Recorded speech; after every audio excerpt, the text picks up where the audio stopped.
Welcome to Maths Lesson 5. Let's get started on learning some new skills.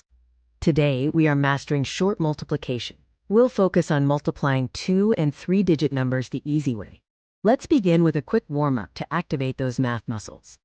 Remember that multiplying by tens is just like the basic fact, plus a 0. Now let's go step by step through the problem 142 times 4. Start with the ones column. 4 times 2 equals 8. Then, the tens. 4 times 4 equals 16. Write 6 and carry 1. Finally, the hundreds. 4 times 1 is 4, plus the carried 1 makes 5.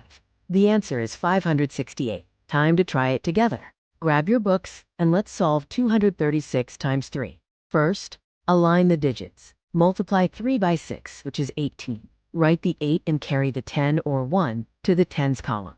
For the tens, multiply 3 by 3 to get 9. Then add the carried 1 for 10.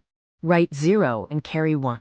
For the hundreds, 3 times 2 is 6, plus the carried 1 gives 7. The final answer is 708. To summarize, we learned how to align digits by place value, multiply from right to left, and the importance of adding carried digits. You now have a powerful tool for solving big multiplication problems quickly.